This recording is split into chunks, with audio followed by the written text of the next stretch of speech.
I'm Drew Broughton, and as you'll see from the rest of my site, I'm mid-40s. I was a footballer for 17 years here in the UK, and since 2011, I've coached some elite performers, male, female teams, organisations, CEOs, and everything else. And I've written all the courses which you can see on this page, and the testimonies from head coaches and leaders across the globe through the modules of emotional intelligence, higher emotional intelligence, empathy, authenticity, all of these things. I think I look back on my own playing career, I had the most ferocious level of drive, the most ferocious level of ambition. I was the 8-year-old who sat in my bedroom and I was going to be a footballer. I was going to play for England. I was going to be a top player, as your son or daughter might do, as you might have done. And there was no grey area for me on that. At 17 years of age, I made my debut for Norwich City in the English Championship and scored away at Wolverhampton Wanderers at Molineux in front of 30,000 people. I was on the way. I was part of the England under-20 squad and signed a 3-year contract with Adidas at 17. So 9 years from that 8-year-old.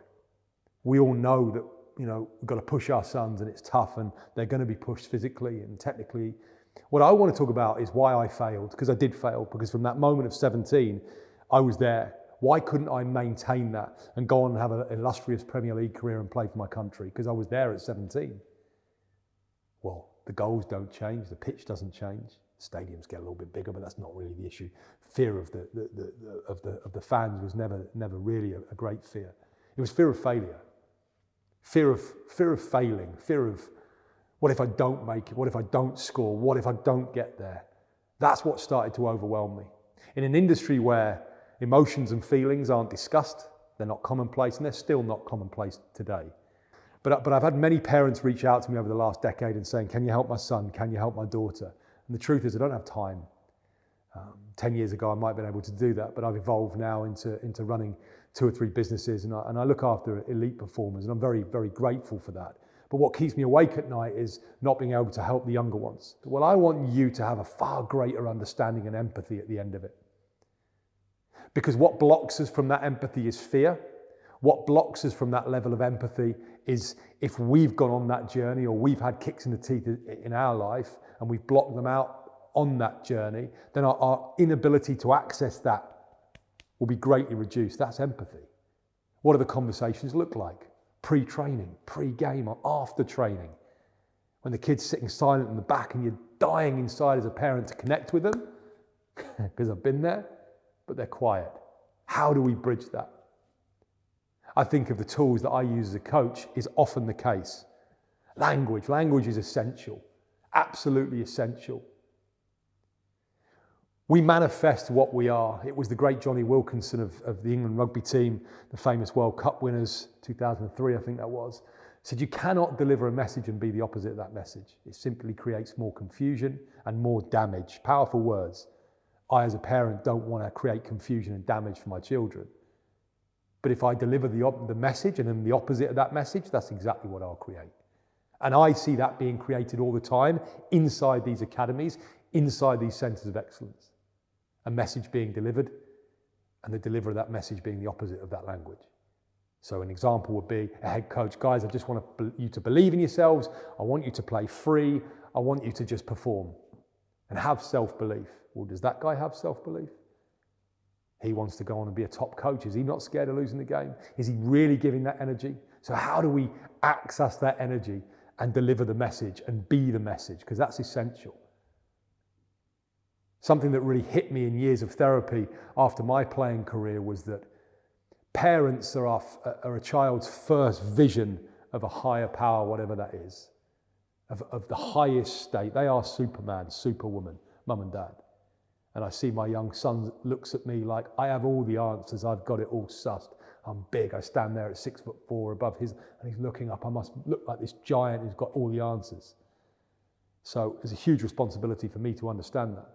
I was brought up by a single mother with 3 boys. My eldest brother is now director of football at a huge football club. My younger brother runs a multi-million-pound company. I was a footballer, now I'm a leading coach. She did a great job, working 3 jobs. I understand how tough that is for a mother, trust me. I understand how tough that is for a parent. So I have complete empathy to that.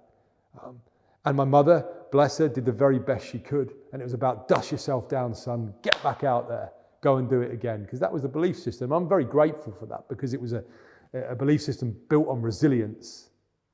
And I think in many ways we're too safe these days. We try to protect our kids. I talk about that a lot.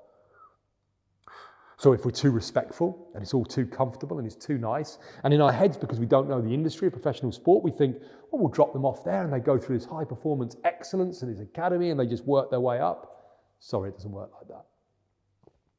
I had a call recently with an old teammate of mine who had a top football career, made millions of pounds.